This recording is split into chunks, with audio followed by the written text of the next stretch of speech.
Warning: The Savage Nation contains adult language, adult content, psychological nudity. Listener discretion is advised.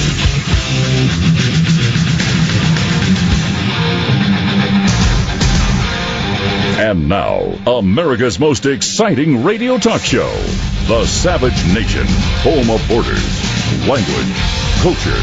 And here he is, author of Liberalism is a Mental Disorder, Trump's War, and God, Faith, and Reason, Michael Savage.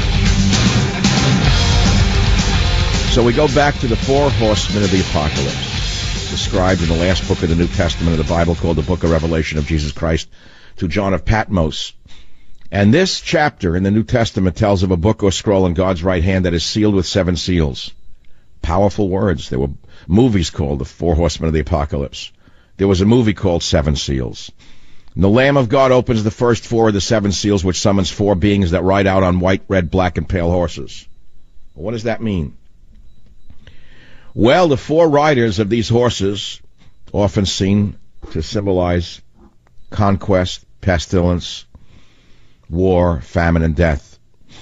Christian apocalyptic vision is that the 4 horsemen are, well, a kind of representative of a divine apocalypse upon the world as harbingers of the last judgment.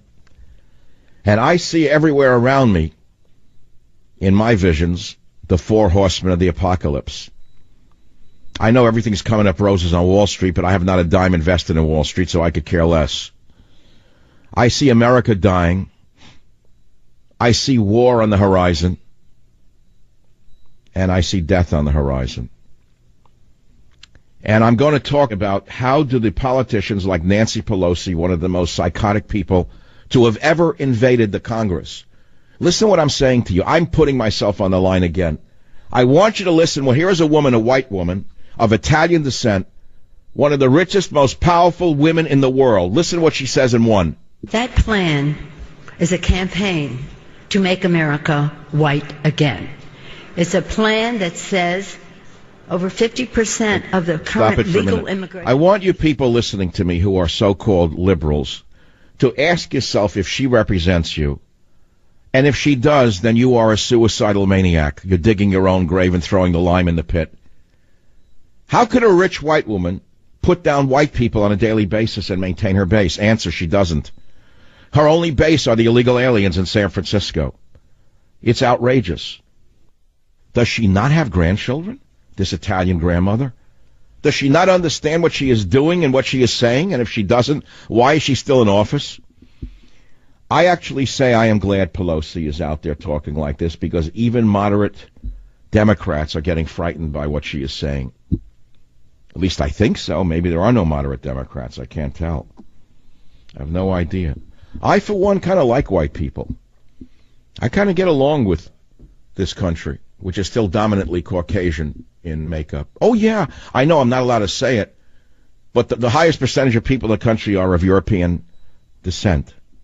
And they're not going anywhere. They're not disappearing, despite what the vermin on the left want you to believe in. And what's really ironic is that most of them are Caucasian who are hating Caucasians. Isn't that odd? As they appease the masses of illegals who have invaded this country or were brought in by Obama. I kind of always liked the Ice Queen look. Not ice cream, Ice Queen look. Remember the great days of cinema in the 1960s and 70s? All those Bergman movies. Remember? Those Swedish beauties, the icy queens, the ice queens of Sweden. Kind of like them to this day. I mean, my favorite was Ingrid Thulin. You probably never heard of her. She was actually the most icy of the ice queens. What's wrong with her? What, she shouldn't exist because she's from Sweden? Swedish women should die? Norwegian women should die. English women should die. French women should die. German women should die. Polish women should die. Russian women should die in order to make room. No, they're not going away. When I hear Pelosi saying that Trump's DACA plan is a plan to make America white again, when she herself is of Caucasian background, if I were a black person or a Hispanic person or an Asian person, I heard a white person putting down white people, I wouldn't trust them. I would know that they're liars who would stab me in the back at the first opportunity. That's what I would think. I don't know anyone who puts down their own race to another race and does that on a regular basis and is trusted by anyone. This is a sign of senility and stupidity of the highest order. But I don't even want to talk about her. I just cannot believe that a woman would keep saying things like this. How can a white woman as rich as Nancy Pelosi pander to people of color and put down her own race on a daily basis without someone saying, hey, Nancy, cut it out. You're an embarrassment to your family. You're an embarrassment to the Italian people. You're an embarrassment to San Francisco. Stop putting white people down. Moreover, you're destroying the chances for Democrats. What's wrong with you? Does anyone not talk to that maniac? She needs medical treatment. Conservatives now on the immigration plan. Wow, it's all over the map. I certainly don't support his so-called immigration plan. Please don't call me because you listen to Rush Limbaugh, who said that it's a grand scheme to outmaneuver the Democrats. Please don't tell me everything Trump does is a grand plan to outmaneuver the Democrats. Please save it for other shows. Do me a favor. It's not a grand plan. He actually wants amnesty for the illegal aliens. So do all the Republicans. The fact of the matter is all of the major powers inside the Trump administration are liberal Republicans or Democrats who want amnesty for the illegals. Make no mistake about it, that's what it is. It's that simple. It probably won't happen because the Dems are so stupid they won't even take the offer. Tom Cotton, great man, he's for DACA. Ted Cruz opposes the plan. Good for him. Cruz says, I do not believe we should be granting a path to citizenship to anybody here illegally. Good for you, Ted. So the immigration framework that Trump shocked the world with yesterday from Davos marks a complete reversal for him, who long promised to end the Obama-era DACA program. They keep going to 700,000 illegal aliens brought to the U.S. as children. No, it's about 4 million. 4 million, not 700,000. Fox ought to upgrade their article. How many years have I told you it's not 11 million illegals, it's like 45 million? Me, I'm the only one. Who was it who wrote that it was 4 million before anyone else did? Me, it was I, Michael Savage, with this small little radio show. I did it. Let's look at the nation as it was up until 1965, when the drunk Edward Kennedy, the drunk who killed Mary Jo Kopechne and left her to die in a car as it sank into a creek in Cape Cod, that drunk got up, whether he was drunk or not at the time, and said before Congress with the Immigration Reform Act of 1965 that this act will not change the demographics of America. He lied straight out from the bottom of his heart, his heart if he had one. All right, so you say, well, what's wrong with changing the demographics of America? I don't know. Think about it. Think about it. You mean the European Americans who did all the work to build this nation are so terrible? Look around the nation that you're living in. Take a look at the nation that you're living in. You're telling me the civilization and the structure that you are living in is so terrible? And you are assuming that by bringing in millions of Muslims, you're going to make it a better nation? I think you better look at what happens in nations where Muslims dominate. Ask anyone who lives in a nation where Muslims took over what happened in that nation. I'll give you one example, Lebanon. Beirut was called the Paris of the Middle East. It's when Christians and Muslims basically were equal in power in that country. And then what happened was the Muslims tried to take over Lebanon, and a great civil war broke out. Lebanon descended into a killing field, a field of rubble. Lebanon has never recovered from the war that was brought about by the attempt of the Muslim takeover of Lebanon. And this is being seen throughout the world. If you look at all the world's conflicts, almost without exception, Adam, it's a conflict where Muslims cannot get along with their neighbors, whether it be over Kashmir in India, where you have Hindus from India fighting for their lives against Muslims. And this is shocking when you think about it, because a big portion of India was carved up and given away to Muslims to create the nation of Pakistan, if you study your history, in order to separate Muslims from Indians to stop the warfare between Muslims and Hindus. But that wasn't good enough. They got a nation by carving out a piece of India and was called Pakistan. They made it up. There was no nation of Pakistan. Most of you don't know that history. Then what? Now the Muslims are fighting with the Hindus for a long time, since 1948, I believe, over a disputed region called Kashmir. It will never end, because it's inherent in their holy book to dominate the world. You may not understand that. It may make you uncomfortable to hear it. But unless you understand what you are facing, you're never going to understand it, nor the danger you're in. The Holy Book tells them to go forth and to fight with the infidel and to convert the infidel or kill the infidel. Does this mean all Muslims do that? Absolutely not. Any more so than the Old Testament is followed by Jews to the letter of the law. I read the Old Testament in English, and I have for 45 years. I know how horrible some of the things are in Leviticus. If a woman commits adultery, you're supposed to stone her to death. You're supposed to stone homosexuals to death. Well, no Jews do that. Who stones homosexuals to death? Who today, in this modern age, throws homosexuals off roofs? Why, it's Iranians who do things like that. It's Africans who do things like that. So when you start bringing in people from these countries and you do not look into who they are or what their background is or whether they are educated or whether they're living in the 8th, 9th, or 10th century, you are seeding your own nation with destruction, Adam, which is why immigration is the key issue of our time, which is why the demagogues of our time have distorted the issue into making it sound as though everyone who is coming into this country today or brought in is just like their ancestors were. Nothing can be farther from the truth, Adam.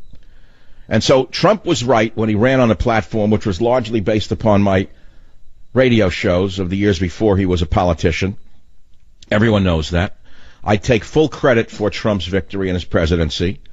He was on the show repeatedly for one straight year, while those who were claiming to be his great friend today were putting him and his followers down, calling listeners like mine Trumpers, Trumpeteers, Trumpettes, scoffing at Trump, laughing at Trump, spitting on Trump. Oh, some of them have big shows on Fox News.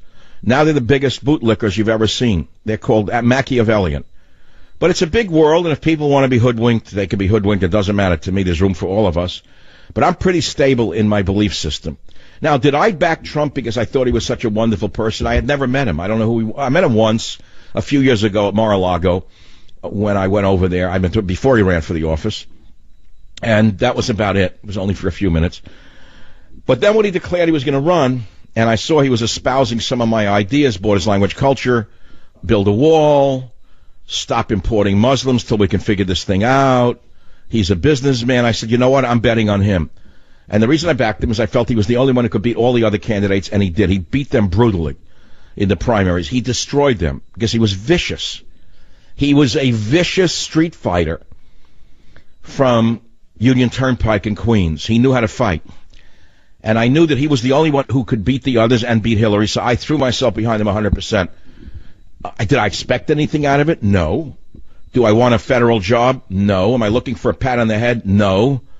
I want my ideas of borders, language, and culture and my America to be here when I leave this planet. I want my granddaughter to live in America, not to live in some third world hellhole. And so if we do not stop unfettered immigration, if we do not build a wall, if we do not continue to deport those who don't belong here, never belonged here, committed crimes here, we will be living in the third world hellholes that they left behind. That is why the issue of immigration is paramount to every other discussion that is being had right now with regard to an election. Nothing else matters. All the other issues have fallen by the wayside. I'll be right back. Savage. The Savage Nation is sponsored by Swiss America, the only company I trust with my financial future. Call 800-289-2646 or SwissAmerica.com. Thank you for listening to the show on Really Big Something Channel.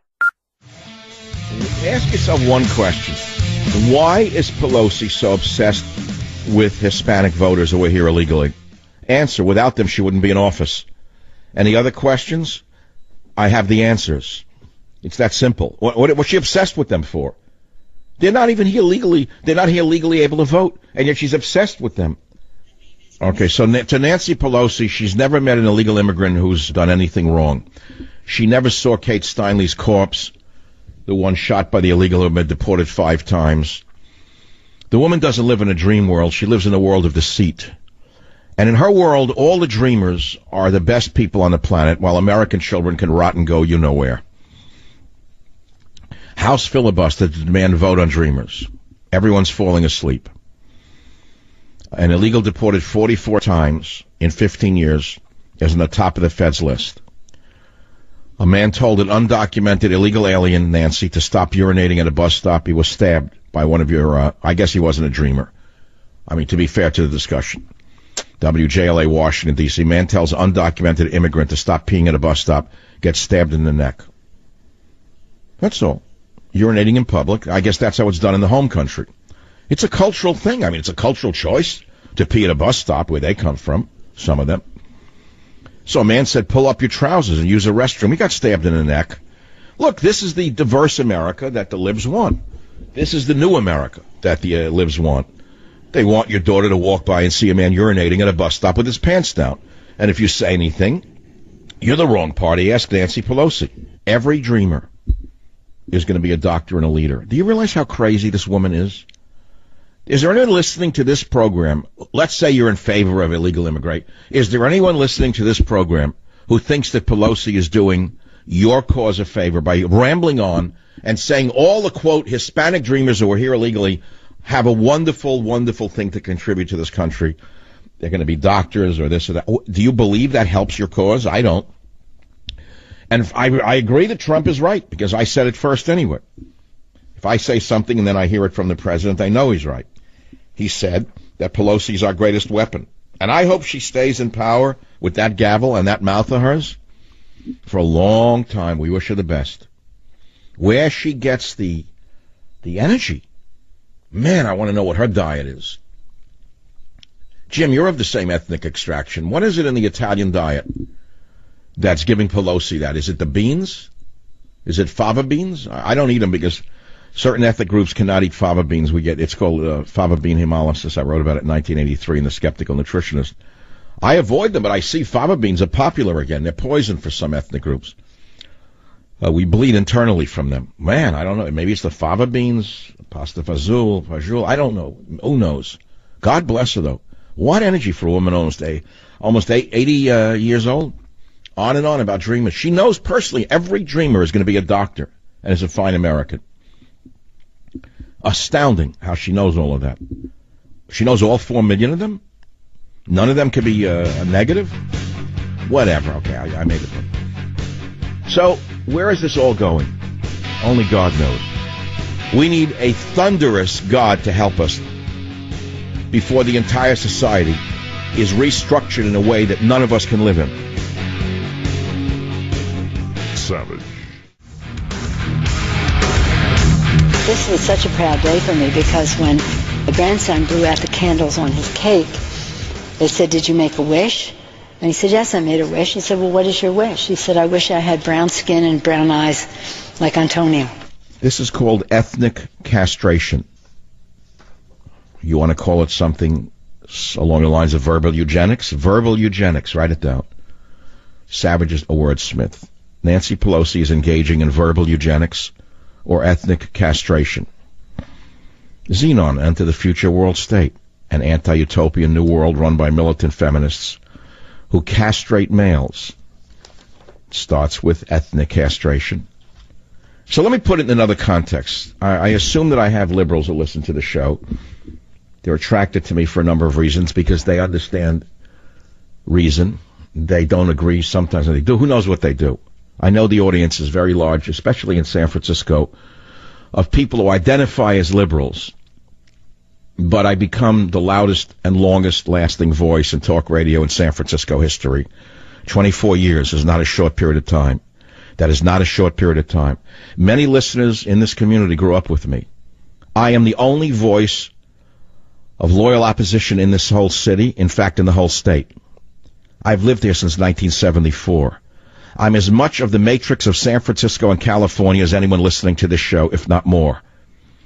And I will tell you, in my entire life, I never heard anything as vile as this, ever coming from a politician of her heights. So let me put it in other terms. Let's say you are of Jewish heritage and you identify as a social liberal. And you give a speech where you say, I have a grandson, and he had a birthday, and my grandson blew out the candles. He said, "Do you have a wish?" And my grandson said, I wish I was a Christian. And I wish I was of blue eyes and blonde hair like my friend John Smith. would you then say to your little grandson Isaac, that's beautiful, that's beautiful, that's the face of the future for our country, is all American? Would you say that as a Jewish person? Would you welcome such a statement from a grandson, that he wished he wasn't Jewish?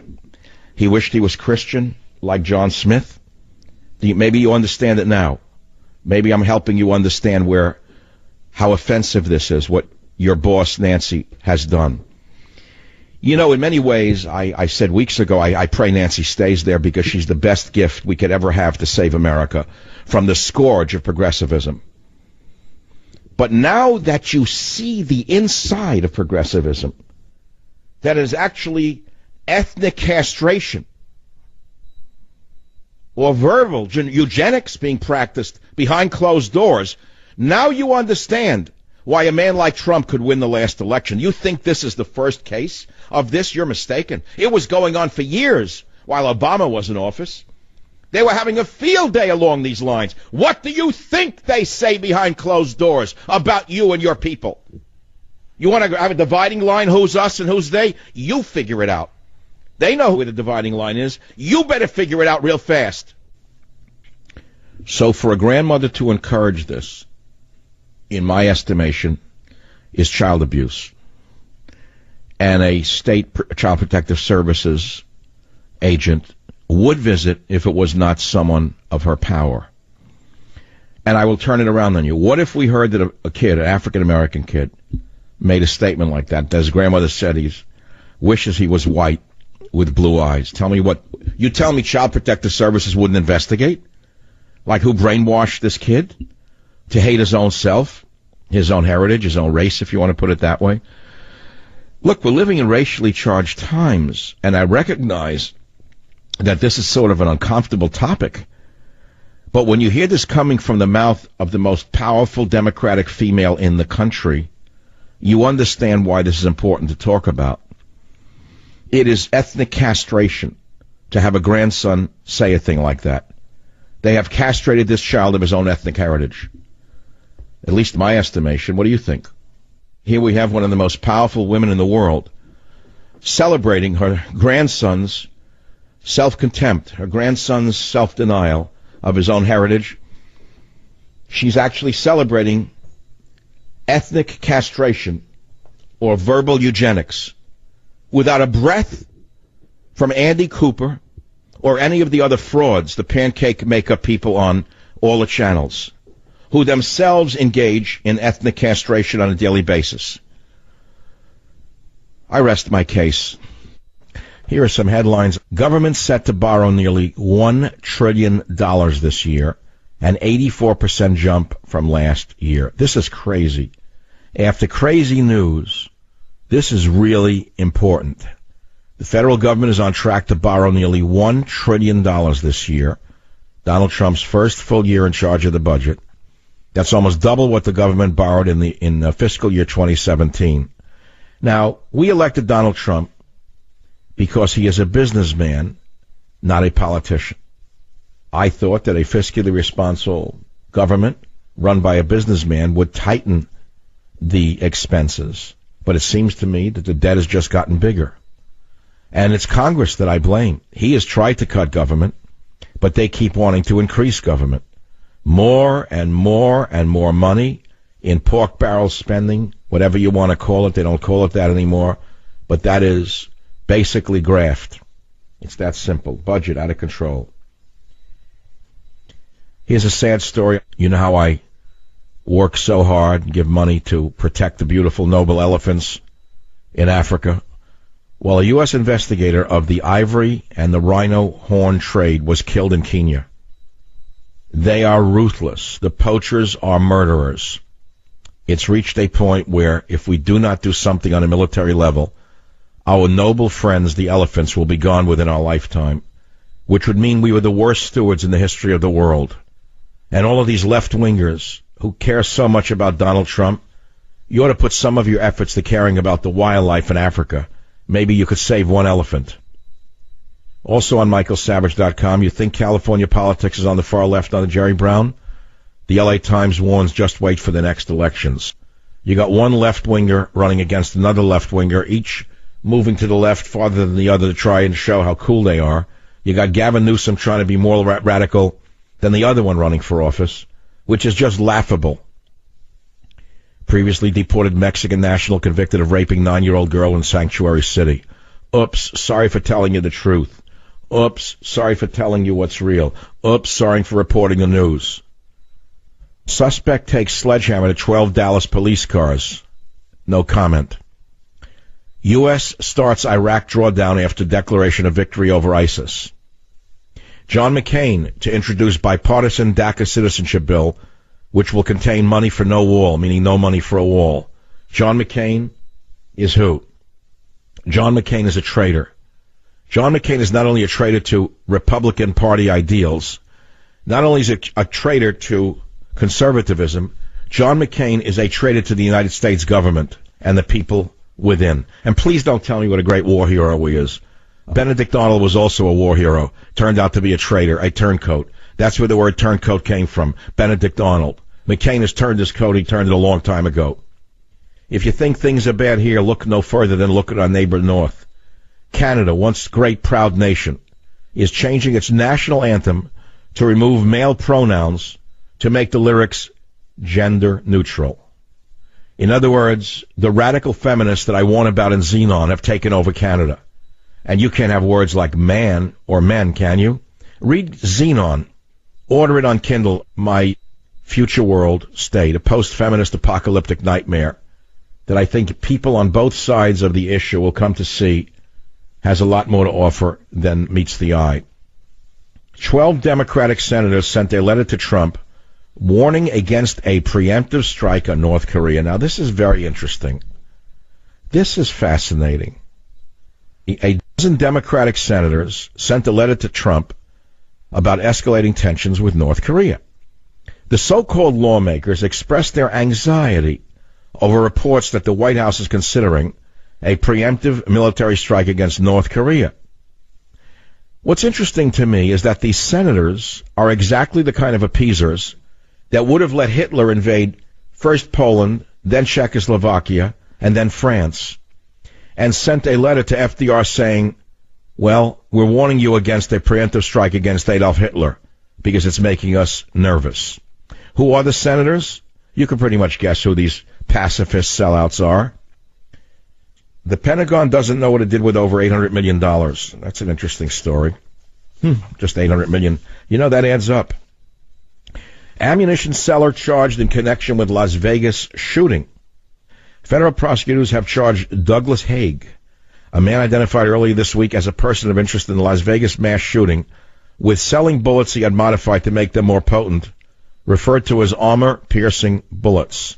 The 55-year-old aerospace engineer did not have a license to manufacture and sell the armor-piercing bullets that he sold to the mass murderer, Stephen Paddock, in the weeks before the massacre that left 58 people dead. Wow, look at this story. Court documents filed indicated that the ammunition seller also sold Paddock, the murderer, 720 rounds of tracer bullets. Can anyone listening to this show tell me why a sportsman would need tracer bullets? They're military grade. I think tracer bullets are a step too far in the NRA doxies. That's all I can say. Not just boy and girl, more teens identify as transgender. This is a mental disorder. Far more U.S. teens than previously thought are transgender or identity themselves using other non-traditional gender terms, with many rejecting the idea that girl and boy are the only options new research suggests. Oh, really? Research. Who did the research? Oh, yeah. Nick Ryder, University of Minnesota, so-called, postdoc fellow, so-called, who studies transgender health, so-called. He decided that more teens identify as transgender? Yeah. Well, this is called the death of a society, in my opinion. Breitbart, Thomas Williams, next story. Leading German cardinal opens the door to church blessing of homosexual couples. Now, whether or not you accept gay marriage is not the issue. The issue is whether or not you accept Catholic teachings.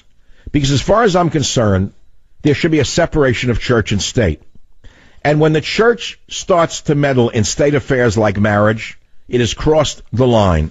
And I believe that the Catholic Church has lost its bearings under this radical leftist pope, who I'd not affectionately call Lenin's pope, in Government Zero. I'll be right back. Savage. The Savage Nation is sponsored by Swiss America, the only company I trust with my financial future. Call 800-289-2646 or SwissAmerica.com. Thank you for listening to the show on Really Big Something Channel. Let's go back to the other questions. I'll put it in context for you so you get what I'm saying. Pelosi said my grandson's birthday wish was to have brown skin and brown eyes. I've never heard anything like this. It is about the most racist thing I could ever imagine anyone would say. She is so stupid that she says it with a smile and with glee and with pride. Her self-hatred is filled with pride. Is there anyone listening to this show who understands what I'm saying? Nancy Pelosi, in my opinion, has committed child abuse. In a sane society, she would be visited by Child Protective Services, who would investigate what they've done to this grandchild, that he would so hate himself as to wish he had brown skin. Do you have any idea how sick this really is? You know, we hear about fat shaming. We hear about girls who are almost driven to suicide by being told that they're not thin enough, not pretty enough, don't meet a certain stereotype, and they become mentally warped from it. What do you think the radical feminist monsters are doing to your son and your daughter at college by telling them that whiteness is a crime? What do you think they are doing to your children? They're committing child abuse in the universities. And so now we see it's no longer limited to the universities. It's actually coming out of the mouth of perhaps the most powerful woman in America, which makes her one of the most powerful women in the world of European heritage, ashamed of her own heritage, ashamed of her own skin color. Did you hear what she said? Can you hear me now? Does it affect you like it's affecting me? Do you think this is simply for effect that I'm doing this? You think I'm just doing it to rile you up? If you think that, you are a sick person. There are certain things that are worth fighting for and worth taking risks for, and this is one of them. In my opinion, and I want an expert on this, and Jim, you need to get me an expert, someone in Child Protective Services outside of the sickest city in the world, San Francisco. I want you to get me someone in Child Protective Services from Iowa, another state where there's some sanity left, and you tell me that if a 5-year-old grandson gave a speech at his birthday, and they said to that grandson, "What do you wish, child?" And the child says, "I wish I was not this skin color, and I wish I didn't have this eye color." Tell me if you would not have probable cause to investigate that family for child abuse. Now listen again. Do I have your attention? Listen again. Play it again. I'm reminded of my own grandson. He's Irish, English, whatever, and Italian-American. Whatever? Is the mix. But he looks more like the other side of the family, shall we say. He's and when he had his sixth birthday, he had a very close friend whose name is Antonio, who's from Guatemala, and he has beautiful tan skin, beautiful brown eyes, and the rest. And this was such a proud day for me, because when the grandson blew out the candles on his cake, they said, "Did you make a wish?" And he said, "Yes, I made a wish." He said, "Well, what is your wish?" He said, "I wish I had brown skin and brown eyes like Antonio." So beautiful. So beautiful. The beauty is in the mix. The face of the future for our country is all American, and that has many versions. Has anyone heard what I said today? To me, this is clear and present evidence of child abuse. If you had an African-American grandson, and he gave a wish at his birthday saying he wished he had white skin and blue eyes, you'd have to say to yourself, who did this to this child? He has no love for his own race and his own people. Who would have done this to him? Do you understand what I'm saying to you? If you can't understand this, you are a very, very demented human being if you don't understand that this is an example of the child abuse that is going on in our schools, in our society, and now at the highest levels of the Democrat Party, and how anyone of European heritage can ever vote for a Democrat. The worst Republican is safer for your future than any Democrat out there. They will kill all of us if this is not stopped. and how anyone of European heritage can ever vote for a Democrat. The worst Republican is safer for your future than any Democrat out there. Savage. Thank you for listening to the show on Really Big Something Channel. Me, a cat, moving in with a new human. It took a little getting used to. She has these weird games she likes to play, like this giant feather. She sticks it in my face. I swat it away. She sticks it in my face. I swat it away. It's almost like she thinks I enjoy it. But seeing how much fun she gets out of it, well, I guess it makes it all worth it. Humans. A person is the best thing to happen to a shelter pet. Be that person. Adopt. Brought to you by the Ad Council and the ShelterPetProject.org. So, I'm a dog, and I just got adopted by this new human guy, and I'm starting to wonder how he got along without me. I mean, okay, something as simple as walking around the block. He's got this leash thing, and he puts me on one end and him on the other, and I'm just taking him around. I think he's afraid of getting lost. Without that leash and me guiding him along, I don't think he'd find his way back home. But it's kind of cute. A person is the best thing to happen to a shelter pet. Be that person. Adopt. Thank you for listening to the show at the Savage Nation.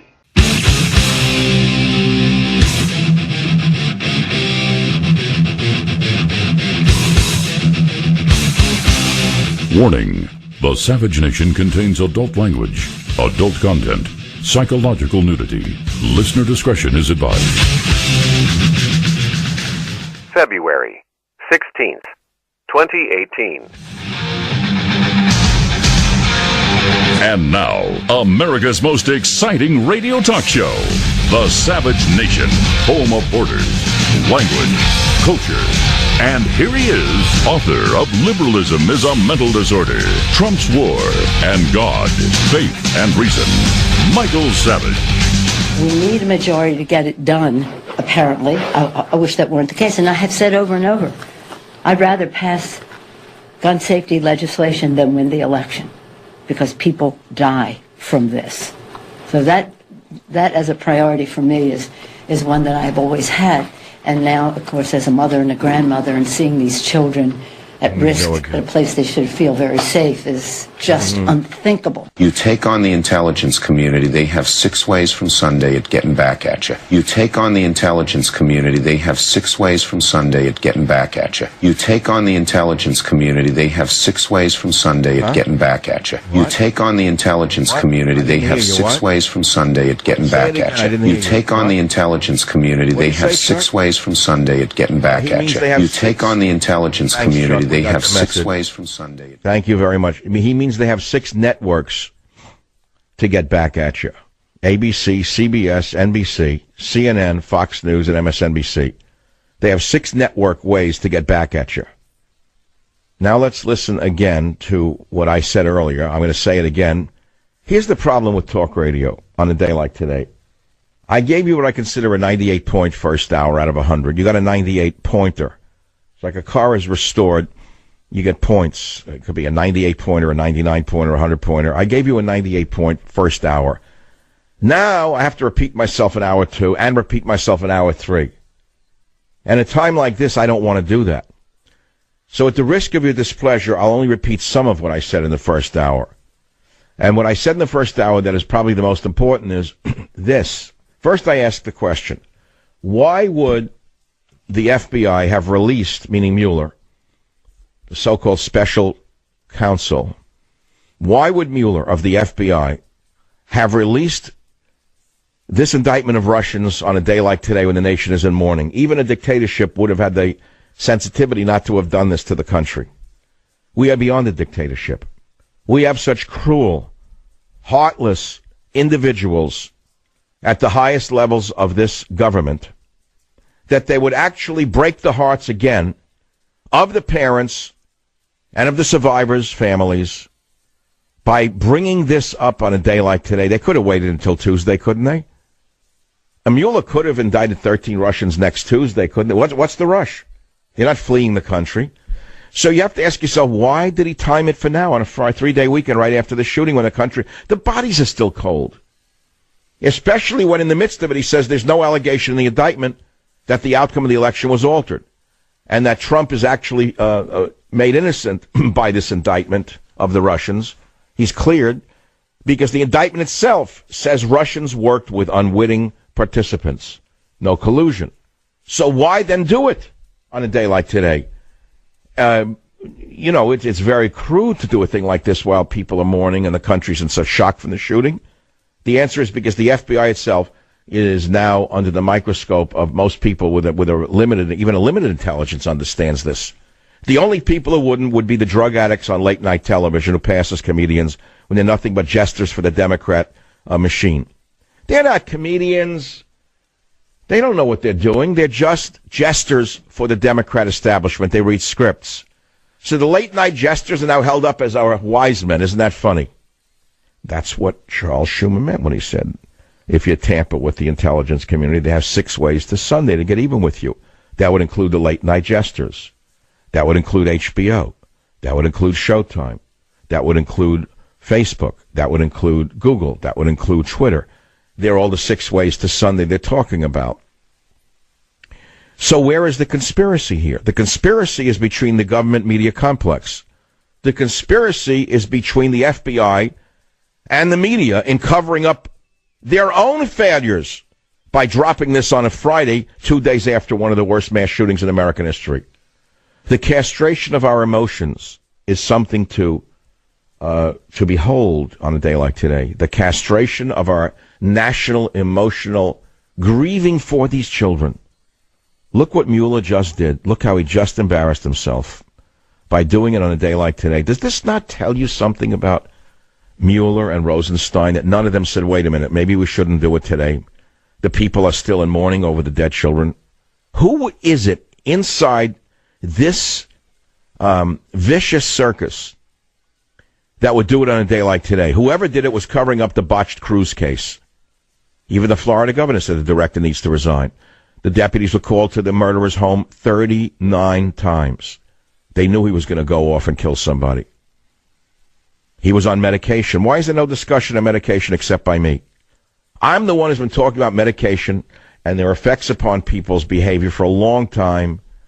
Remember when I wrote a book in 1982? Many of you bought it in a reprinted edition, Healing Children Naturally, where I warned against the over-medication of children. Now, don't get me wrong now.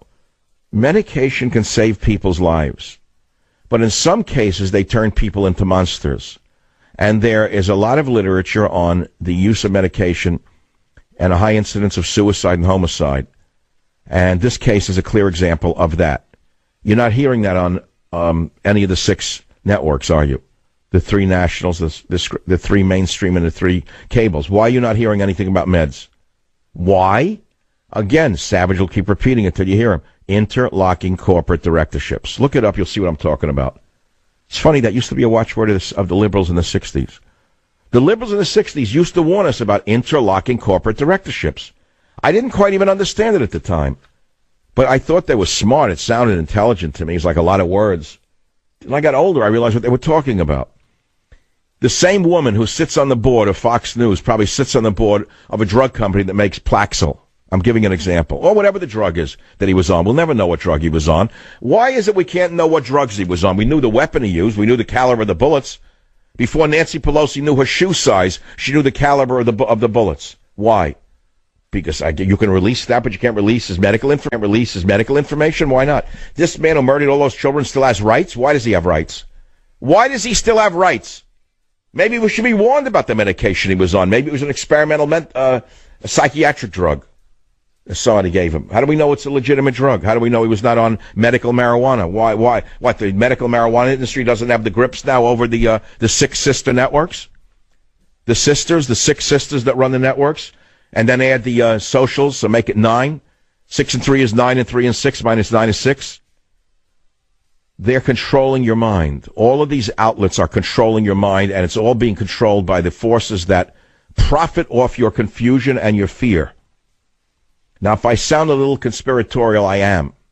Because to me, there is no explanation whatsoever for the FBI to have released this indictment hours ago against Russians, no less, on a day like today, knowing it would insult the memory of the dead children and add insult to injury to the grieving families, Why would they do it? To cover up their own failure and not taking this kid down when they should have on January 5th at the latest, by the way. So I've given you the essence and the germ of the whole wheat of this show. I've given you the wheatberry of my mind. Digest it slowly, and I'll take some calls now. Let me take some calls. How shall we do this? WABC Lewis, line 9. We'll start with you in New York City. Go ahead, please. Greetings, Dr. Savage. Much ado about nothing, wasting our taxpayers' money and time. And no care and no concern about those who are mourning. So am I the first one to talk about the mourning of the dead children's families and this strange indictment by Mueller on this day? Am I the first to mention it? Because I haven't heard it anywhere. Have you? Nowhere else. Only you. Thank you. That's right. Because I'm the only feeling person left in the media. Okay? I'll say it like it is. There are very intelligent people in the media here and there, but there's very little feeling. There's very little emotional connection between what's going on in the country and what the heart of the country says and feels. I know what the heart feels. I have always had the best stethoscope in the history of the media. And right now I hear the heartbeat of America ready to break from what the FBI just did to the memory of these children today. And on that note, I'm going to take a little river cruise of the mind as you listen to the wonderful people who make the show possible. Thank you for listening to the show on Really Big Something Channel. February 16th, 2018. Now, there is no allegation in this indictment that any American was a knowing participant in this illegal activity. There is no allegation in the indictment that the charged conduct altered the outcome of the 2016 election. The defendants posed as politically and socially active Americans, advocating for and against particular candidates. They established social media pages and groups to communicate with unwitting Americans. They also purchased political advertisements on social media networks. The Russians also recruited and paid real Americans to engage in political activities, promote political campaigns. Wait, hold on. Wait, Ron, hold on. You just said there's a thing called real Americans. So that would imply that there are non-real Americans or even fake Americans. Would that include people from south of the border who pose as real Americans that Nancy Pelosi calls the real Americans, great Americans? So, Ron, let us now define our terms. What is a real American? What is a fake American? What is a non-American? What is an un-American?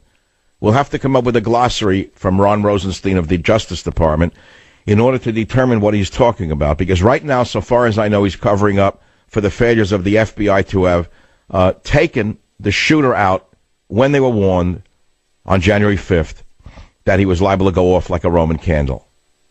So we'll find out who the real Americans are after we know what a real American is. FBI was warned last month that Nicholas Cruz, by the way, I want to pause on his first name and the spelling of it. That is not an American spelling of Nicholas. That is a Russian. That is a Russian designation, Nicholas Cruz. He was adopted. Now, I'm not implying, again, the Russians, but they are. There's no question in my mind these children, him and his brother, probably. I'm going to give you an analysis for a moment since the Russians are on everyone's mind. Now the Russians are the evil ones. Now, it's not ISIS anymore. Notice how clever the Democrats are. The same Democrats that never had an evil word to say about Islamo-fascists who are bombing, blowing up, killing, maiming, cutting throats. Never said one word about Islam, never said one word about foreigners, un-Americans from these Middle Eastern Krapistan countries or wherever they're from. Not one word. So the Russians are now responsible for everything evil on the planet. And so therefore I think there's a Russian connection to the name Nicholas Cruz, or the way it's spelled. Now, does that have any bearing on this discussion about the shooting in Florida? It does, in a way. It's a rather tragic situation from every angle, and including the adoption angle. These boys were adopted from unknown sources. My intuition is if I were an investigator looking into this to see how Mossel is going to stop it again, who, why, what, would a kid go do a thing like this? Why? Well, we know medication was involved, so the drug company should be indicted. Never happened. Interlocking corporate directorships would prohibit that. That's all. So write that one down, and you'll see what a real American would do. A real American would indict the drug companies, both for the opioid epidemic, OxyContin manufacturers, the manufacturers and the overprescription of drugs like this. Easily would be on there'd be a Senate hearing on the overprescription of psychoactive medications on our children. easily, but not in a country where the almighty dollar rules everything. So then you'd also look at where'd this kid come from that he got so screwed up. Well, it doesn't have to be him. What about Dylan Root? What about the one who shot up the church? What about the one who shot those poor black people in a church? They're not adopted. So you say, well, who cares where the kid was adopted from? I don't know if there's an element here. But Nicholas Cruz, let's say he was adopted and he was of Russian origin. Is that an issue? I don't know, but adoption is an issue in America. And adoption of children from Romania, adoption of children from Bulgaria, adoption of children from Russia, especially 19 years ago, is possibly of some interest to this discussion. And I'll leave that to those in the media who follow up on ideas to write some columns on it. Everyone's going to be looking for another angle, and someone's going to write that article over the next few days, and I hope they do. You'll never get the adoption record sealed. Why? Why? The same reason that his medication records are sealed. Everything's sealed except what you don't want sealed. Everything about you is unsealed, and everything you need to know to protect yourself is sealed. Why? Lawyers. Again, the lawyers. So the FBI was warned last month that Nicholas Cruz was an armed psycho who might shoot up a school, but it didn't do anything. And they admitted it today, the FBI, the very same day that Hillary's FBI admitted that they dropped the ball, permitting this madman to go on a rampage. The very same day Hillary's FBI comes up with a fraudulent indictment of 16 Russians. And I say fraudulent because I don't really care what they did. Does it matter to you that 16 Russians acted the same way Democrats and, for that matter, Republicans act on a daily basis? Do you know how many bots write things every day in this country? There are armies of them sitting right here near you, somewhere in Silicon Valley, San Francisco, New York, wherever you are. There are rooms filled with them. If you watch the show Homeland, which many Americans do on Showtime, I think, last season, they showed a room of bots sitting there writing false stuff about a candidate. So Americans do exactly what the Russians do. Does that make it right or wrong? It makes it wrong. Then talk to Mark Zuckerberg and talk to Tim Cook. Talk to all the people in the social media world who are above the law. They're above the law. Tim Cook's above the law. He told the FBI to go to hell about a year ago. When the FBI wanted a key to break into the phone of the Muslim terrorist who did the shooting in the Southern California of their own coworkers, Tim Cook told them to take a hike. I'm not giving you the key to unlock his iPhone. Why? What was he protecting, Tim Cook? We don't know. There should have been an investigation of why Google would do a thing like that, or Apple, whatever they're calling themselves. They have so many front companies, they make the FBI look not like a labyrinth. Apple, I don't know who they are. Google, Apple, Schmapple, they have another name every other day, like, whatever. Let's let that go for the minute. So the FBI was warned and they did nothing. Now we hear that there were a bunch of Russian bots putting down Hillary and putting up Trump, but Trump had nothing to do with it. So therefore, why is it of national interest? Tell me why. And I'll repeat again in case you missed it in hour number one. Barack Hussein Obama had armies of people meddling in foreign elections. He meddled in the Israeli election. It's a fact of record. They meddled trying to overturn the Israeli election. They did it in other countries as well. And George Soros is meddling in our elections right now. George Soros is trying to meddle in British elections right now. He's trying to overturn Brexit. Why is the FBI not indicting this very brazen money changer, George Soros, for meddling in foreign elections? Join the Savage Nation. Call now, 855-400-SAVAGE, 855-400-7282. Savage.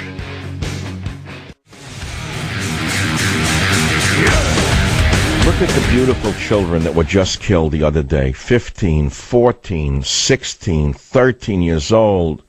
Beautiful boys and girls with their whole lives ahead of them. Destroyed Parkland school shooting. And what does the crude Soviet-era FBI do on a day like today when the nation is mourning? Our hearts are broken. We're in tears. We're hurting. What does Mueller choose to do on a day like today? Release an indictment against 16 foreign nationals for meddling in an election. Why? Why would he do it on a day like today? You would say, something's wrong here. Why would a major governmental official do a thing like this to America on a day like today?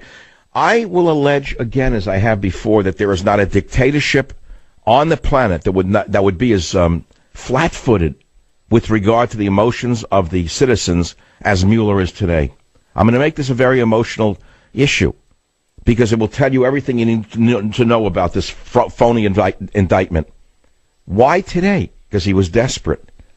Because he knows that the FBI failed America. They were warned about the shooting suspect on January 5th.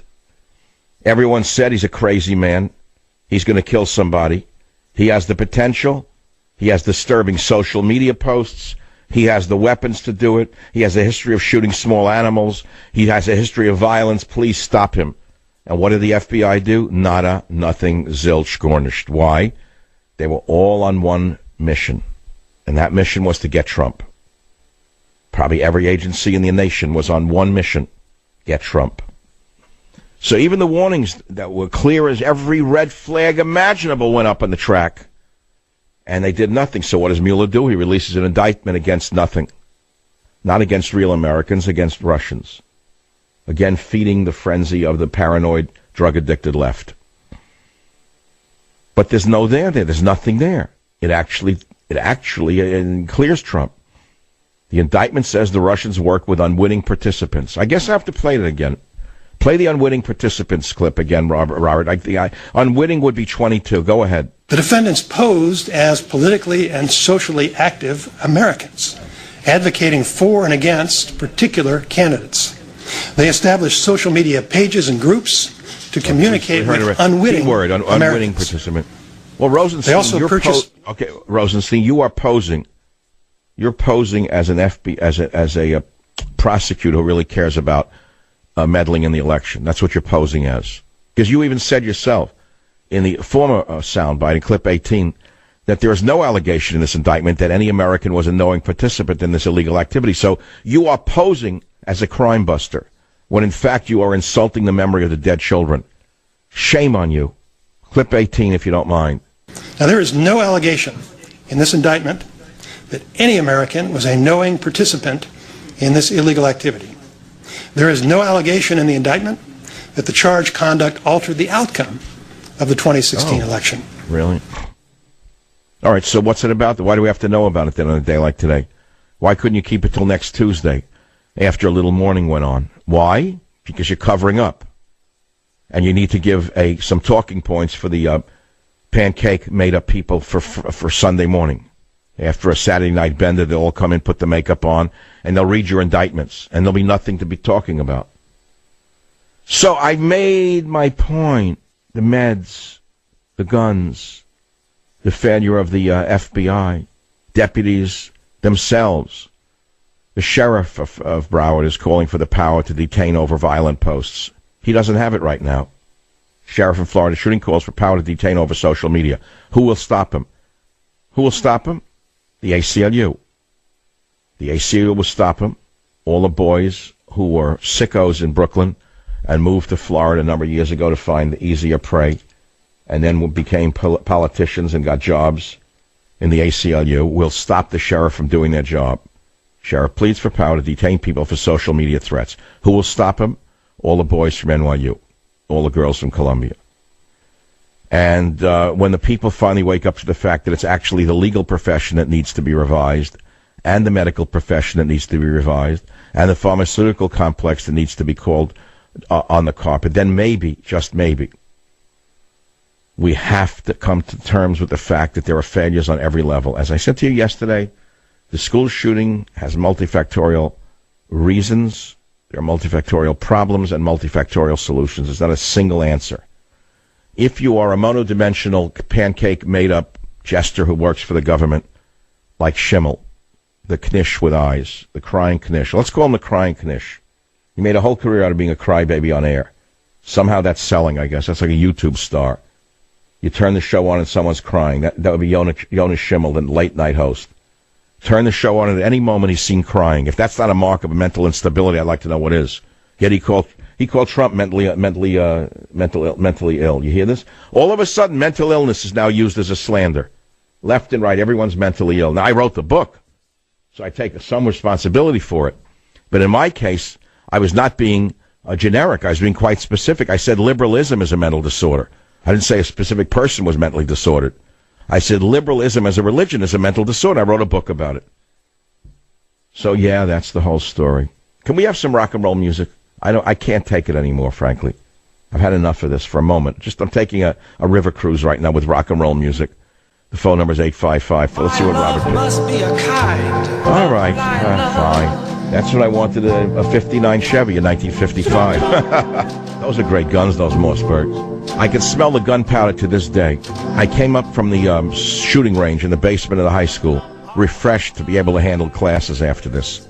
I was comatose before I went down from boredom. I would fall asleep. I was so bored most of the time in high school. And I couldn't wait for the rifle team to meet down in there. I don't know how many times a week we met, but just the feel of the gun in my hands, the excitement of being given the bullets by the coach. A hard guy. This guy was hard as nails.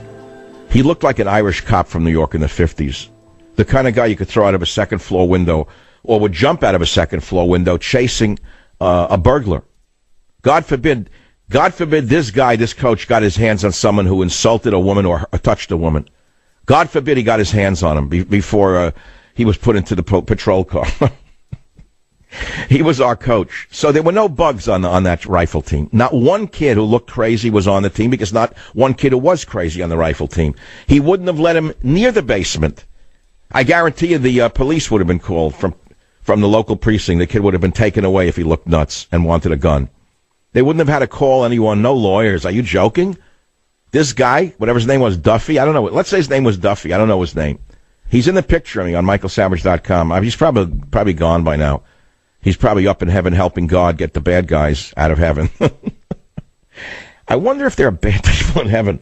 What if you get to heaven, you find out the same thing is going on in heaven that goes on down here? There's a lot of frauds pretending to be good guys who are bad. Oh, that would be terrible. You don't know who to rely upon up there. No, let's not even go there. Let's assume it's a perfect place, like so many people believe. But I want to just, for a moment, just let me drift onto this river cruise. Michael and his high school rifle team. So you go down in the basement, you shoot the guns, you look at the targets, you press the button, or I think you pulled them back in those days, and you saw how well you did. And oh, yeah. You know that some guys are actually better shots than others? Not everyone was equal. Did you know that? Did you know that some guys were actually given awards for being better shots than others? Can you believe that times were so primitive that there were actually rewards for being better at shooting guns than worse? And that if you weren't good, they threw you off the team? No matter how it hurt your feelings, no matter how it ruined your self-esteem, you were considered not good enough for the team? Yeah, those are the primitive days in America. And they didn't have to stock the rifle teams with idiots, psychos. No, they didn't have to put anyone on there but the kids who were able to handle a gun well and proved that they could through a tryout of some kind. Same as in baseball, basketball, running the mile. Remember, I tried to run the mile at a certain time. I couldn't make the team. I wanted to be on the team. I couldn't make the team. I couldn't run the 4-minute mile. I don't know how long it took me to run the mile, but it wasn't that bad. I wasn't 10 minutes. It wasn't like a fatty running it in a half an hour, needing someone to carry him in a carrier. I don't know what it was, 5 minutes, 5.5 minutes. I don't know how long it took me to run. But I didn't make the track team. What happened? Did I go home and commit suicide? Did I go home and grease up the gun and go out into a tower and go hunt children? No, I didn't. Did I shoot little varmints? Did I set a cat on fire? No. I said I'm not made to be on the running team. I found out I wasn't good enough for it. That's how a kid finds out what he's good for. He tries for things. And if he does really good at something, he says he's good at it, then he knows what he can do. Not today. Outcome. Everything has to be the same outcome. Outcome-based education, so then you wind up with a maniac like this, shooting people. He should have been in a bug house. That's where he belonged, is a bug house. It's like people on TV who have made a career out of crying. If that's not a mark of mental instability, I'd like to know what is. A man who cries over and over again on effect with crocodile tears has to be a nut or a bad actor, one or the other. But that NBC pays for it. It's like the snowboarder who broke his neck in the terrifying crash at the Olympics. It's a terrible thing to witness. Why do we all want to see a terrible accident like that? Well, read Lin Yutang. Life consists of getting your hair cut every 2 weeks and watching your neighbor fall off the roof. Now, what did that mean? It was one of my favorite books. When I was 18, I discovered that book. When I was having a lot of trouble as a young teenager with the stuff teenagers have troubles with. Every teenager does, by the way. No one goes through adolescence without troubles. Let me get back to the shooter for a minute. We hear he didn't have love, he didn't have this. Who had love when they were a teenager? That's all a teenager does is look for love. Who says they all have enough love? How can you give a teenager enough love? With the hormones raging in a boy, there's not enough love on the planet to placate a 17-year-old. What do you mean, love? He didn't have enough love. Stupid lawyer, he didn't have love. That's why he did it. There's not enough love in the world for all the teenagers on the planet. So the point of the fact is that some kids excel at certain things and some don't. There's no outcome-based snowboarding or shooting. Kid broke his neck. It's a terrible thing to watch. And people get hurt in sports. We don't want to see it, but we can't help but looking at it. Why? I'll let you figure out why. So again, there are different skill sets with different people. Not everyone is made for this. Not everyone is made for that. And my whole metaphor of Michael Savage on his high school rifle team is meant to show you that there were guns in schools in those days, and no one killed himself and no one shot up a school. How is that possible? First of all, I will tell you how. There was no psychoactive medication given to the children. Almost zero. I didn't know of one kid. Now, maybe kids need it today. Maybe it's been a lifesaver and a game changer, and I'll admit that. I'll admit that maybe it saves lives. I will. I don't think I'm in total denial of the benefits of certain psychiatric medications. I think they can save people's lives. Great.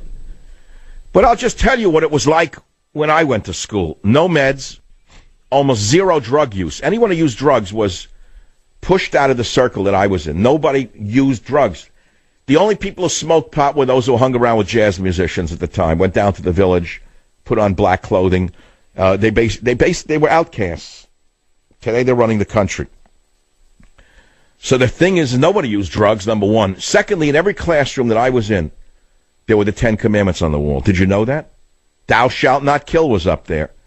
It was on the wall every day. You're bored, so your mind wandered to the wall. Why do you think the 10 Commandments are on the walls of every public school in this country till the vermin from NYU and Columbia and Harvard Law said you have to have a separation of church and state, let us stamp out God. Like the grapes of wrath, to us God is the wrath and the bad grape. We want to stamp God out of the classroom. You think that that has nothing to do with the behavior of these people? Let me tell you how the human mind works, because I have one. The human mind is so complex that at any one moment, when you try to make a decision, and the decision might be a real bad one, how you have been conditioned will often determine what you do in that situation. So, if a child sees every day on the wall of his classroom, thou shalt not kill, thou shalt not steal, thou shalt not lie. Yeah, he laughs at it if he wants, but it's going in his head every day. Especially with impressionable young kids who may be bored and staring at a wall. What's he seeing on the wall today? Johnny has 2 mommies. Jenny has 2 fathers. Listen to me, you think I'm making this stuff up? I couldn't create a more disturbing situation for children than that in the schools of today because of the radical left and because of the ACLU and civil libertarians. So again, go back to that guy with the rifle on michaelsavage.com, me and the other kids. None of us shot ourselves. None of us ripped the gun out of the stand there, ran up through the hall and shot the coach and everyone in the hall. No one did it. Why? No medication, God on the wall, and a strong sense of purpose in life. And most importantly, we had self-respect. And we didn't want to be seen as a lunatic. Join the Savage Nation. Call now, 855-400-SAVAGE, 855-400-7282. Savage. The Savage Nation is sponsored by Swiss America, the only company I trust with my financial future. Call 800-289-2646 or SwissAmerica.com. Thank you for listening to the show on Really Big Something Channel.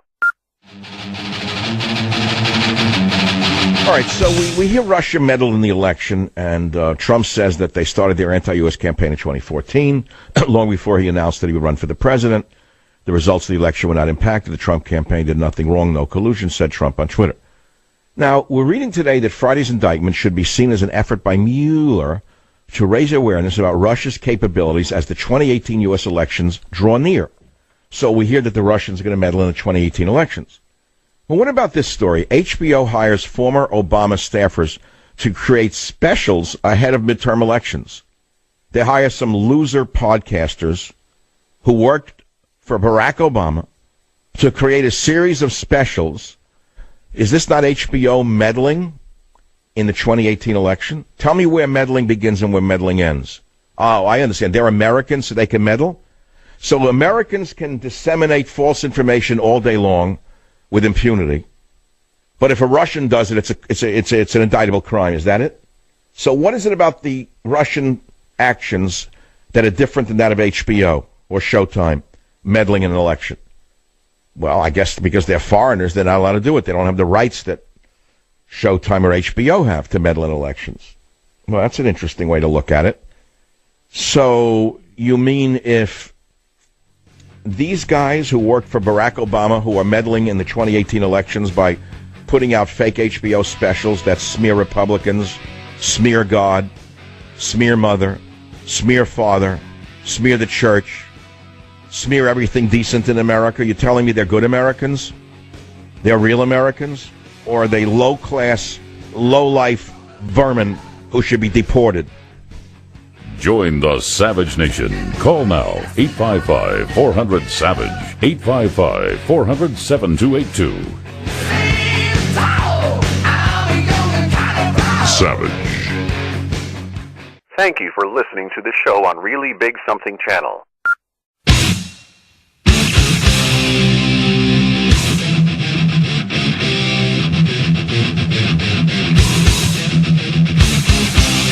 Warning. The Savage Nation contains adult language, adult content, psychological nudity.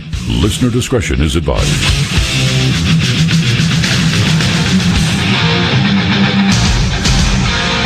And now, America's most exciting radio talk show, The Savage Nation, home of borders, language, culture. And here he is, author of Liberalism is a Mental Disorder, Trump's War, and God, Faith, and Reason, Michael Savage.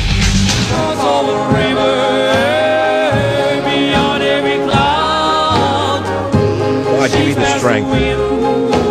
Please give me the strength to get through another day of this sick nation I live in. What a grieving nation we are, how sick we are that the head of the FBI, that Mueller, the special prosecutor, would spit in the face of all the victims of the shooting like this. That Rosenstein would think that his little ego trip would have more interest to the American people whose hearts are broken. The children are still in morgues, some of them. There's blood still on the floor of that school in Florida. And these operatives of the Democrat machine have the audacity on a day like today to indict 16 Russians for meddling in an election in 2016. And while admitting at the same time that there was no American knowingly participating in this illegal activity, no allegation in the indictment that the charged conduct altered the outcome of the election, that people who were involved from America were unwitting participants, and yet they would do it on a day like today. How could they be so unfeeling to do it on a day like today is what people should be asking. I think I'm the only one in the media who asked the question. Has anyone asked the question? I wouldn't know. But the question is the timing of this nothingness. No Americans were involved, so why is it of any importance to us? Oh, because Russia's meddling in our elections. You mean the way Obama's been meddling in the elections of Israel? And the way that Soros is meddling in elections around the world, an American citizen at that? How come Soros is not indicted? Why is HBO not indicted if they just hired former Obama staffers to create specials ahead of midterm elections? Tell me why these crooked crumbs who run HBO, these crooked, degenerate crumbs who run HBO, would hire former aides to Obama to create a series of fraudulent specials to warp the elections in 2018. Why are they not invited? Answer, because they're Americans. They can be criminals. They know how to get around the law. That's what lawyers specialize in. They teach you how to violate the law and get around the law. So this is the sickness of our time, that we're not even allowed to mourn for 2 days before the sick political system kicks us in the heart. So what's the solution? Turn the media off. Turn it all off. Move away from it and take no more pleasure in it. Right? What do you want? What kind of control do you want? Gun control, medicine control, med control, gun control, Democrat control, Republican control? What is it that you want? How about media control? Can we have some media control? Can we have some control over Google and Facebook and Twitter Can we have some control over these renegade companies that won't cooperate with the government when needed to arrest people who are making threats on the Internet? Anyone makes a threat in the public sphere, which is the Internet, should be arrested. So why are they not arrested? Why don't they cooperate? Can you explain that to me? Why? Because they have so much money they can get away with anything they want. It's that simple. Okay, let's take some callers on the Savage Nation. If my voice sounds odd, it's not. It's that because I'm working in a home studio outside of which there is a tree chipper cutting through the soundproof windows, and I'm using headphones for the first time in probably 20 years. I don't use headphones, which is why I have a natural feel to my radio show. Everyone else looks like a chipmunk. If you see them in the studio with no one looks good with headphones on. Nobody. And there's not a person alive who looks good with headphones. But I never wanted my ears to be destroyed. So when I began in radio 24 years ago, I said to the radio company, I said, no, I'm not using headphones. They said, well, we can't do the show. You'll never hear the callers. I said, yes, you will. You're going to build me a system. And I have probably the best system in the world for receiving your voice, which is on a speaker on my table with special feedback, baffling systems. You can't believe how good this is. I have them in all my studios. I actually pioneered the use of this in national radio, And today I can't use it. I'm having to use headphones. So I actually get to hear my own voice, which can be a little intimidating in a way. It's very narcissistic to listen to your own voice coming back in your head. And here we are. I'm asking you, and I'm looking at myself in the screen. I look awful. I look like Dukakis in the tank. That's terrible. Okay, let's just take calls on various and sundry, right? Guns, meds, media, violent movies, violent music, violent video games. Why was there no discussion of what video games this murderer watched? What games did he play in his house killing people online? What movies did he prefer? Which networks did he like? What movies did he like? What music did he like? What video games did he like? What meds was he on? We don't know, but we know the gun he used. Why? Because the gun manufacturers have no control whatsoever over the media, because there's no interlocking corporate directorship between gun companies and media companies. But I guarantee you, if you looked up the six sisters, ABC, CBS, NBC, CNN, Fox, and MSNBC, and looked at the boards of directors of those companies, and then you looked and saw if any of them sat on the board of a gun company, you'd see no connection. But I guarantee you some of them would be on the pharmaceutical companies. I can guarantee it as sure as I sit here. I guarantee you like it, or you get your money back from that thought. I'll return every dime that you just spent getting that. This is frightening that the Russians have now been turned into the boogeyman of the American people. This started with Hillary Clinton calling Putin Hitler. And it bothers me deeply, not so much because I am of Russian heritage in a certain way. My father and grandfather lived in Russia, and they had for hundreds of years before they fled the Tsar and communists and came to America. They fled the Tsar and communists, by the way, to get away from Russia as it collapsed because of the Russian Revolution. It's not just for that. Russia is our greatest ally in the world against Islamic terrorism. Now think of this now. And yet they've been turned into our enemy by the vermin in the left-wing media. Isn't it ironic that the left wing, which used to worship Mother Russia in the 50s, now hates Mother Russia? They never say a bad word about Islamic terrorism. But they have nothing good to say about Russia or Russians. Why is that? How did this happen? How did it happen that our natural ally in this world would be turned into the worst enemy on the planet? Why would they be doing this? What is this obsession with Russia, for God's sakes? Not only from the left, but the phony right, the neocons. When the hell are you going to put two and two together? When you hear Russia bashing, I don't care if they wrap themselves in tent flags. They're neocons, they're warmongers. And I'm sick of it. WABC, Igor Line 9, go ahead, you're on the Savage Nation. Oh, Dr. Savage? Yes. Yes, I'm a Russian-American. I'm a proud Russian-American for 40 years. I'm a citizen, and I participated in almost every pro-Trump rally in New York City.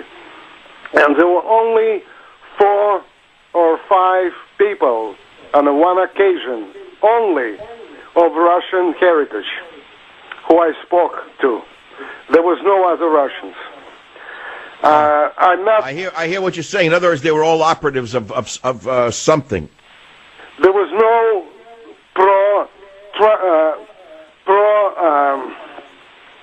Clinton rallies where Russians were participating. I'm aware of. There was none in New York City.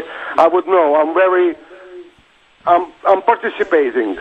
Wait. So what you're saying, I think what you're implying is that the reason you are being smeared as a Russian American, and why Russia in general is being smeared, is because Russians who fled communism know the threat that the American left poses to this nation's freedoms. I think that Hillary knows that because she is a Soviet right down to her little sakis.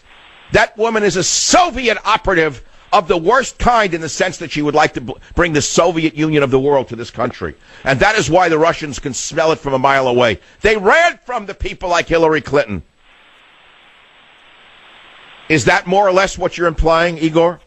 Well, I'm just saying that Justice Department announcement was incorrect, misleading.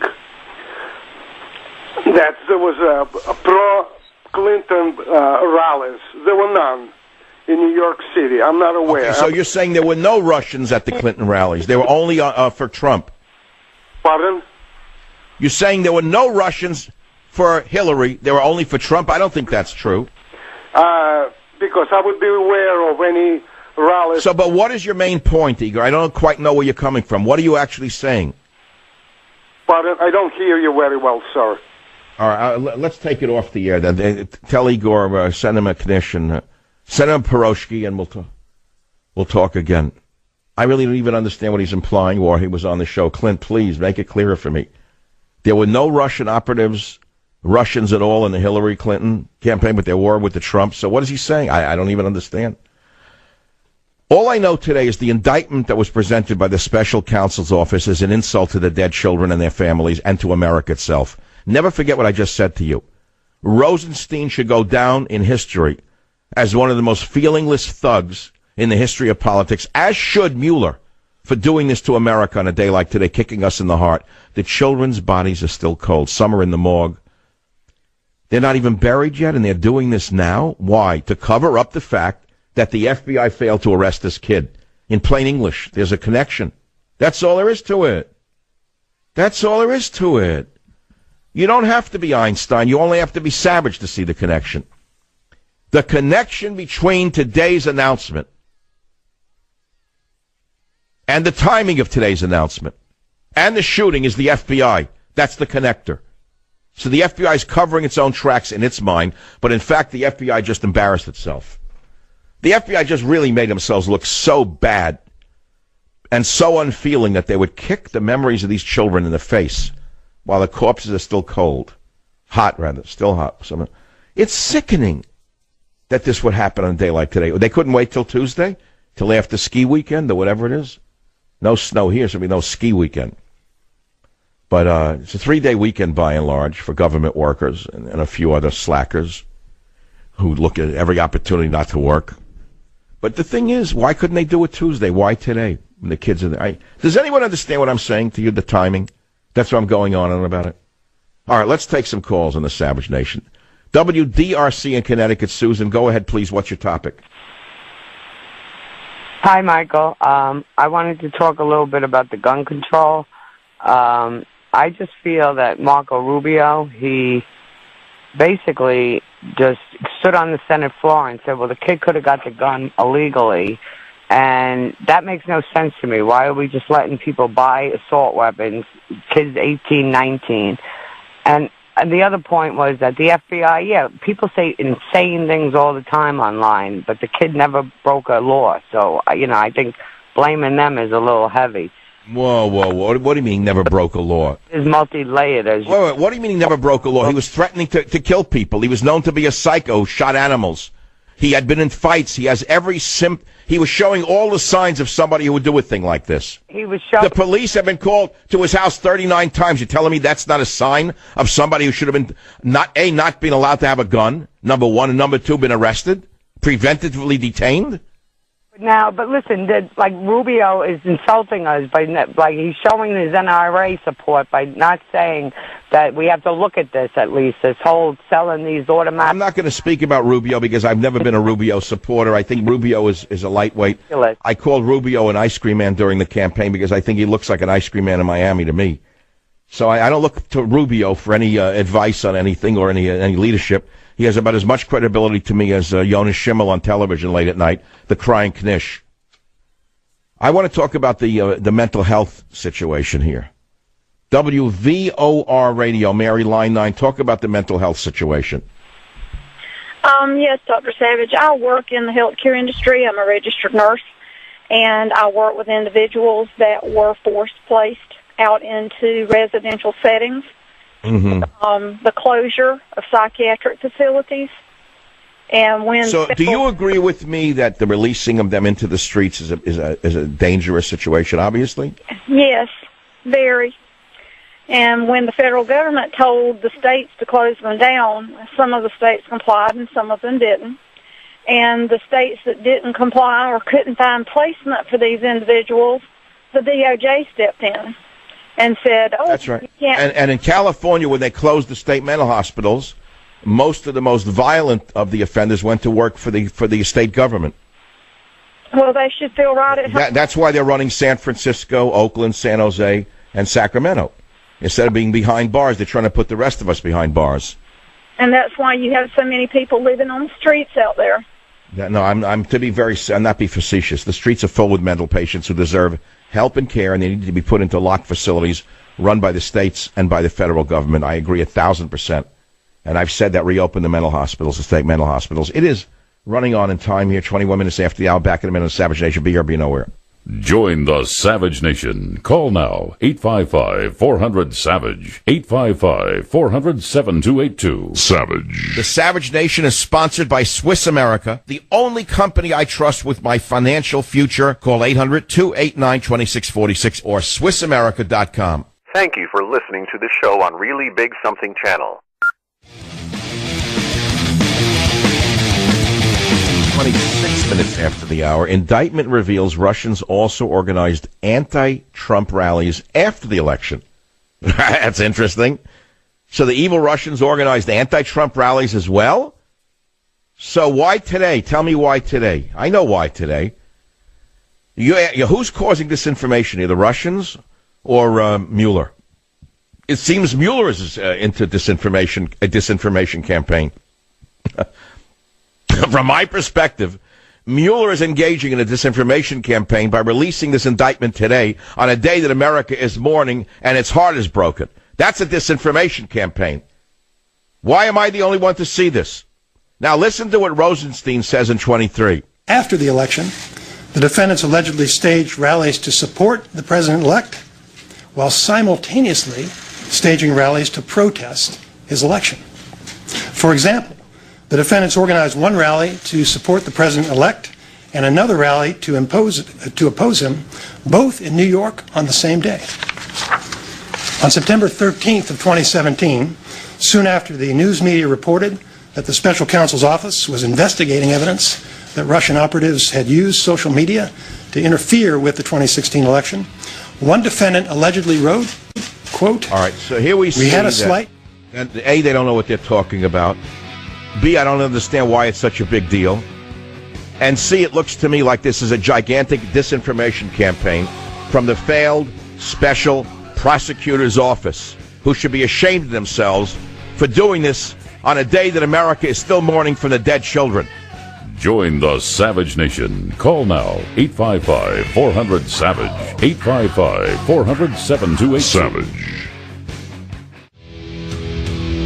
33 minutes after the hour in the Savage Nation, where the unexpected becomes the expected. So let's go into a little direction here that would be a little unexpected and perhaps a little uncomfortable for some, which is the shooter, Nicholas Cruz. I paused on his name, Nikolai, or Nicholas, because it looks to me like of Russian origin. It's not an American name the way Nicholas. It's a Russian name, or Ukrainian. And you say, well, what does that have to do with anything? He's just a violent, crazy kid who did this horrible thing, which is all true, absolutely all true. But there is something that's troubling me that for 2-3 days now about the boy, the way he looked, his face. And why is Russia an issue again now in this case? If it turns out he was adopted from Russia and we don't know, is that an issue? Well, I have a person who I know who sent me an email saying the following, and she knows very well through her own family about adoptions from other countries, and she said, and she's saying it, not me, I'm putting it out as a question, I am a free thinker. She said, maybe Russia is only sending out mentally ill children. She says, I don't know, but it's more than just the murder in Russia, in Florida. Now, I don't know that that's of any relevance, and it may be insulting to those who have children from Russia who are perfectly fine. But in this case, because of this mass disaster, this mass shooting, I think it's worth talking about for a few minutes, only because we are a talk show. I am not really a political show, and I'm not bound by any political show, so to speak. To me, I go where the questions lead. So let's, for 1 minute, if you don't mind, Cindy on KSFO, you have something to say about Russian adoptions in America. If, in fact, this Nicholas Cruz was of Russian ancestry, what do you have to say about Russian adoptions, if anything? Well, I do have something to say. Many years ago, about this time, if Nicholas was adopted from Russia, I was working for an adoption Russian agency here in California. And they would have wonderful people come in to adopt children from Russia because they wanted the typical American-looking child, light skin, light hair, and they would pay quite a bit, and they would go through a process of being screened, and they would check the children, and then they would go over to Russia to get their new bundle of joy. Most of the time, it cost them thousands and thousands of dollars more to get these children out of Russia because they were still in the hospital. Most of them were born with alcoholic disease syndrome. Most of them were not capable of being adopted and had to have more medical care, of which these people paid for. And I'm not saying that this happened to this guy. I'm not saying that. But if, in fact, he was adopted that way, not saying that this is a reason for him to act as violent as he did, but, you know, it could have started from a very, very basic, when he was in the fetus, when he was in the womb. Are you suggesting that in the cases that you examined or that you were associated with, not all from Russia, there were a number or more than a number, a high number of kids who came from homes where the mother was an alcoholic? Both parents were alcoholics in most cases. It's very common over there. It's very heartbreaking. And it was heartbreaking to see these parents who spent so much time and went through so much to adopt these children, to go over to Russia to get these children. And some of them got beautiful children because I would see them at barbecues or little functions later. And some of them had children that you could just see were slow, there was something wrong. They had medical problems that cost them thousands, hundreds of thousands of dollars when they got them over here. I'm not saying it's all that way. And it was also apparent that the Russian mafia was part of this. Again, I'm not an expert. The Russian who? The Russian mafia. What do you mean? How would they have anything to do with this? Well, they're part of all the scam and the extortion of what people have to pay. You get over there, and you have to pay more and more and more and more to get this child back to the United States. Well, I'm only raising this because of this mass murder and the child's first name, the young man's first name, Nicholas, or Nikolai, and the way he looked. I ask the question, not that it has any great relevance, I think, to the overall issue of school shootings, nor to adoptions, nor to Russia, nor Russians. Only because it's a question that is bothering me, which is, why did he behave this way? Was he born with something that predisposed him towards violence that he may not even been able to control? He has a brother, by the way. We read that Nikolai Cruz had a brother who's perfectly fine, right? Well, and that could be the norm. I mean, it's not, and I'm not saying it was because he was Russian or because this happened to him, but it was a very common thing that I saw. It wasn't just 1 out of 5. It was more like 1 out of 5 came out normal. Now, what was your role in the adoption process? I helped process the papers and also spoke with the parents and helped them get ready for their trip over to Russia. So you were deeply involved in the Russian adoption business. I wasn't involved in it per se as I picked out the child, accepted the money or anything like that. I was just an office worker. No, I'm not claiming that you were. I'm just asking what you did. I was just someone, I mean, my job was to be a lay. You know, Cindy, is this question of mine irrelevant to the discussion of this mass murder? Pardon me, Doctor? Is my question about where this boy came from, what country of origin, is it of any relevance to this discussion about the mass murder that he committed? I feel it is. I listen to you all the time, and I've never been compelled to call. But I do feel that there's something there. I do feel that so many of these children do come over here, and they're loving parents that adopt these children 90% of the time. These are people that want children. So well, okay, we're not making a blanket indictment of children from Russia. Okay, let's be very clear about that. No. But because this mass murder has us so upset. And now to have salt rubbed into the wounds by Mueller and Rosenstein, muddying the waters on a day like today when we're still recoiling in horror from the event, to be talking about indictments that have almost no merit whatsoever to the American person listening to the show. There were no Americans involved, so why are we hearing this from Mueller today? Because he's using it as a disinformation campaign to cover up the FBI's failure in arresting Nikolai Cruz in advance when they had warning signs. That's what I think. Well, I agree with you. I agree. They have to throw up something. They can't admit that they were wrong. No, they never do. Only we can admit we're wrong. Well, yes, because we're human. Cindy, you're a lovely person. Where are you calling from? I never heard you before. I'm from the Bay Area. Right now I'm in my home in Petaluma. Isn't that beautiful? And I have such intelligent, wonderful people listening to this show. Thank you so much. I don't know, it makes my day to hear intelligent, kind people call with insight and brains. I don't hear it. It's very hard to even contact it unless you're on the radio. Then occasionally you get a caller who restores your faith in the human IQ. Well, look, it's a Friday, you know. It's a blockbuster. They released this nothingness today, and we know what's coming from the Six Sisters in the media. Six Sisters, not the Six Sisters. Which is that there's nothing there. Why would they release it? That's the real question. Why would Mueller indict 13 Russians today? Why? To cover up the FBI's failure 2 days ago. Something's wrong with this country that they would let it get away with this. Well, actually, something's wrong with the whole investigation that they would have to be so dumb to the feelings of the American people. Do you think we've actually forgotten this? Do you think we've forgotten the murders? I haven't forgotten it. It's still affecting me. It's unbelievable to me. And you want to talk about collusion with Russia? Or collusion? Soros is colluding with foreign nationals to undo elections all over the world. And he's an American citizen. So that doesn't count? That's not indictable if an American colludes with foreign entities to overturn elections?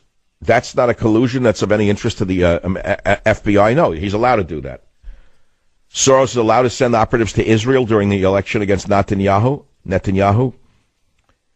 HBO is allowed to hire former aides to Barack Obama to do HBO specials to upset the elections coming up in 2018. That's not collusion, but they can do it because they're Americans. So the evil Russians can't do it because they're Russians, but the good Americans can do it because they're Americans. So Russians have no rights when they're in America? Well, wait a minute now. Let me turn the clock back. Every time an illegal alien is arrested for committing a crime, and we want them thrown out of the country, we're told that they have constitutional rights. We say, wait a minute, they shouldn't have any rights. Why do they have the rights that we have? They're not citizens. Oh, no, they have rights. So illegal aliens who commit rape and murder, they have rights, but Russians have no rights? Is that it? How does that work? What do you mean? Let me ask you something. A murderer has rights according to Nancy Pelosi. The vermin who killed Kate Steinle, for example, had been deported 5 times. The vermin who killed 2 cops up in Placer County and elsewhere, who said he'll kill more cops when he's out. Illegal alien, deported many times. He has rights. He has rights according to the legal profession, but the Russians had no right to engage in pro and con during the last election. Well, how is that? How does that work? Just asking because I have an inquisitive, mind. So, look, there are a lot of things that we should be talking about. The last thing we should have been talking about today is the indictment of 13 Russians as trolls. We should be talking about FBI botching the Cruz case, that the Florida governor saying the FBI director needs to resign, that Florida deputies went to the home of this maniac 39 times, that the medication that he was using isn't involved.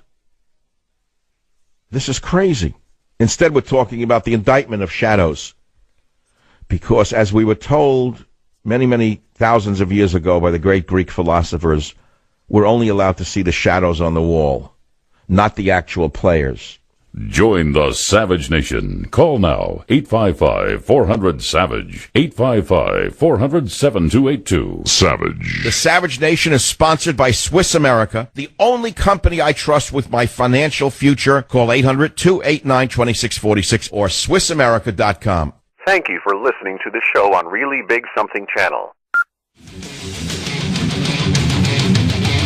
It is the Savage Nation. We're talking about everything under the sun, including the embarrassment that the FBI just engaged in today of indicting figments of their imagination.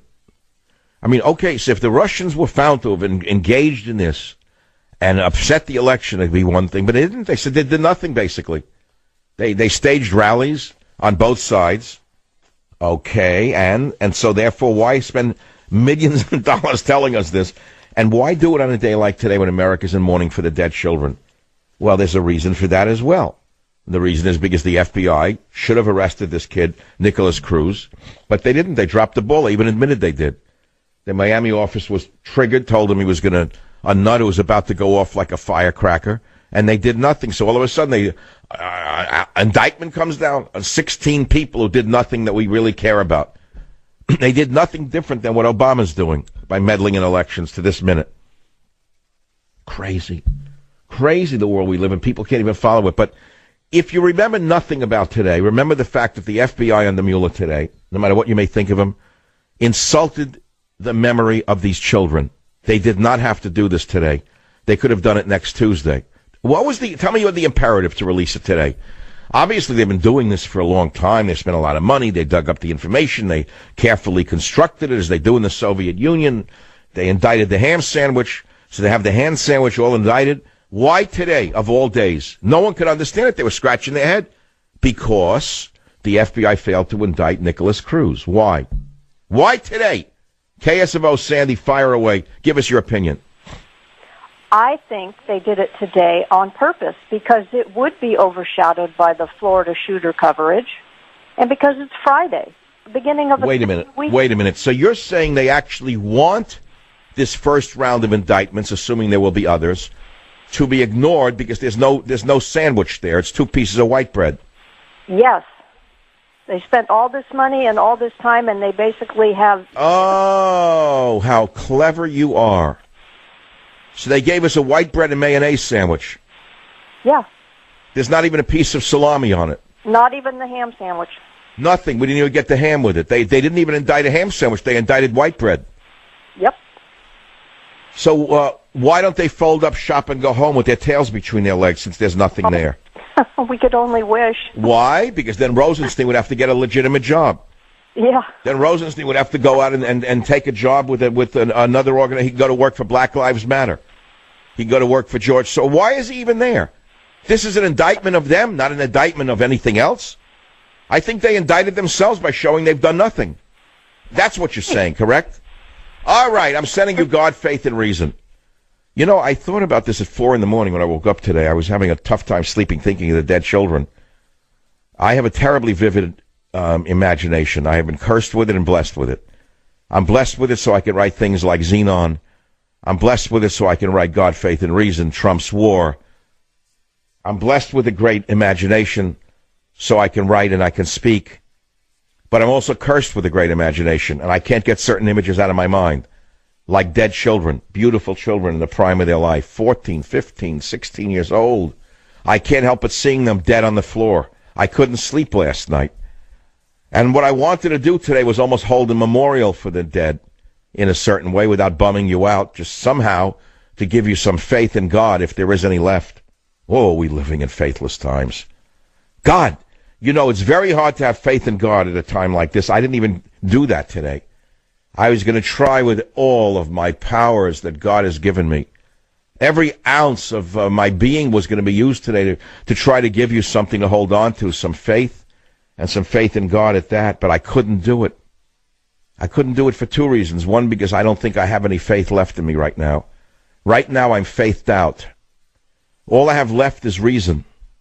And my reason tells me that this is the most cruel and inhuman prosecutorial team I've seen in my lifetime. To have kicked the corpses like this on a day like today is a shame upon them. It's a black mark in American history. And we the people, should know this. We should recognize how ruthless these prosecutors are. That not only would they release a white bread sandwich on a day like today after all this time and money, but they would do it on a day that we wanted to mourn for the dead children. And those will be my last words today. We all are going into a long 3-day weekend of some kind or other. Who knows, but at the time we come back after the weekend, maybe something good will happen in the world, that we can have faith again in life and go on with hope. Till that time, God bless America. God bless America. Because I still think this is the greatest country on earth. Never mind the rats who are ruining it. Savage. Thank you for listening to the show at the Savage Nation.